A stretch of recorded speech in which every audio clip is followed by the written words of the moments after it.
MGTOW, being yourself and having a girlfriend is impossible. The other day, I was reading a poll. The question of the poll was, what are you attracted to in a man? And the outcome of the poll was reason enough for me to do a video about it. Many men are curious to what women are attracted to, so they can use it in their epic quest of attracting a female. To us MGTOWs, it seems pretty silly.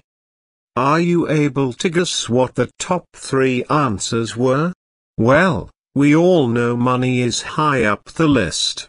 But a woman will never admit it. They are cunning creatures. They will pretend they are not after money.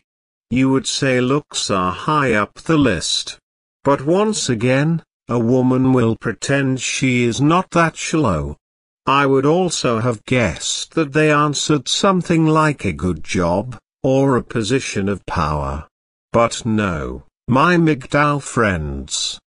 They will even pretend that they do not care about that. So you can already put question marks by the validity of this poll. Obviously, the subject's whirling.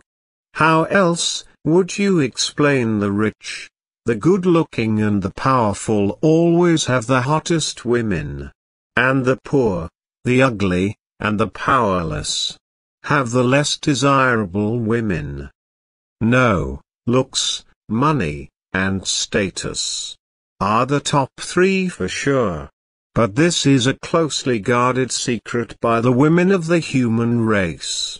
Anyways, they give us a completely different top 3, when we ask them.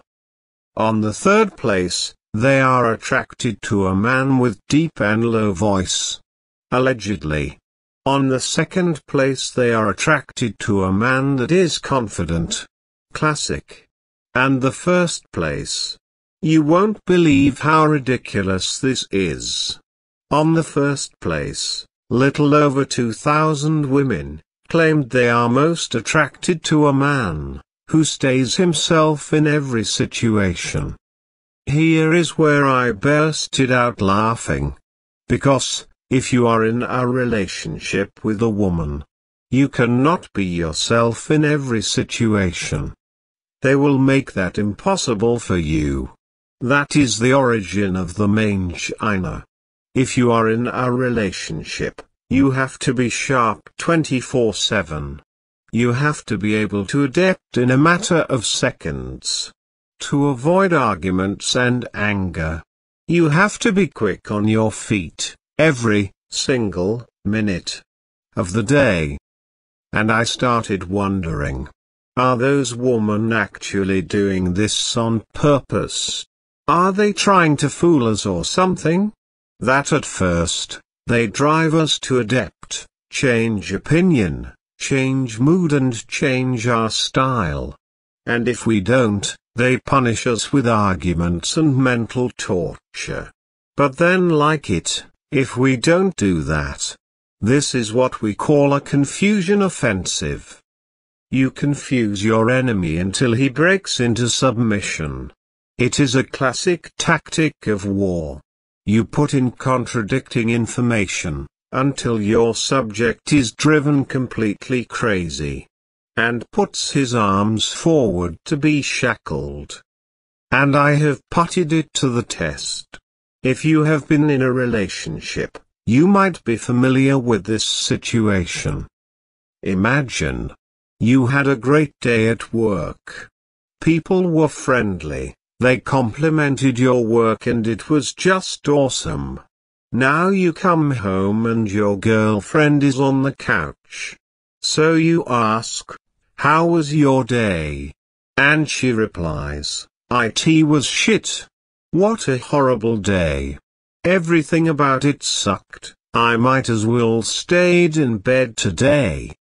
Now, she asks how your day was. What do you say? Would you be honest and say, my day was great?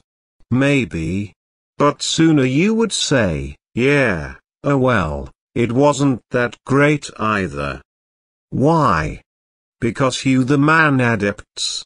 The path of least resistance is going with what the woman does. And therefore, the man is not himself. He lies. Another example. I think also very relatable to man in a relationship. Imagine. You go out with the guys. And it was awesome. It was just terrific. And now you come home, and your wife is on the couch and she asks, "How was it?" You know what a man says? He will say, "It was all right."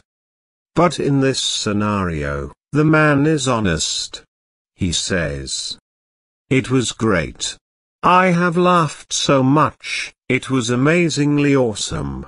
I forgot how it felt to laugh like that, so incredibly hard. I can't even remember the last time I had that much fun." First Ronald came. Well, I haven't seen him in 2 years and it was just like the old days. Fun. Just uncomplicated fun. We drank like 2 bottles of scotch and it was just hilarious. Later Jack stopped by and he brought pizza. The best pizza I have eaten in years. And it was nice. Everything about it was the best. This is how your wife would react. "Oh, I'm glad somebody had fun tonight. While I was sitting here, vacuuming your floor. Actually, why don't you go and marry Jack then? If you like him so much. Why don't go live with him?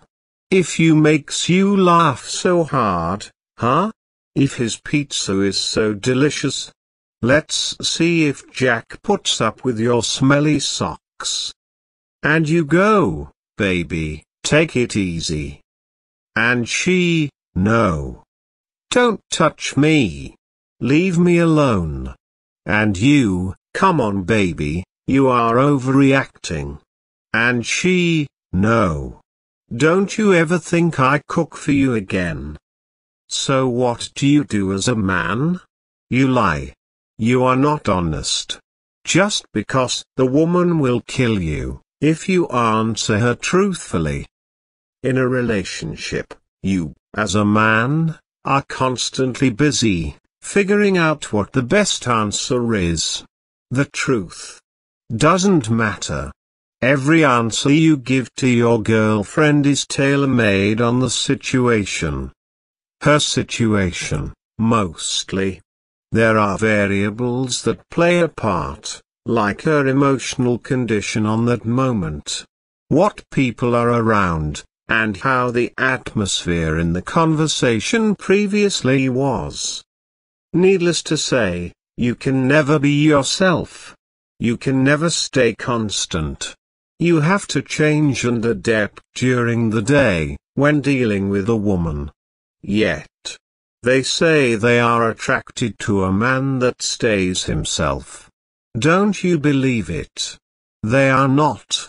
If you stay yourself in the vicinity of a woman, prepare for some heated discussion, arguments and illogical confrontations. Things that will never result in a long and prosperous relationship. And to me, the answers of the poll show the wickedness and cunningness of women, giving answers opposite to what their actions show. And if they don't do it on purpose, then it shows the absence of self-reflection in women. In any way, it is retard. Young men, especially, be not fooled by their pretty hair and skin. There hides a reality in women that is best left unexplored.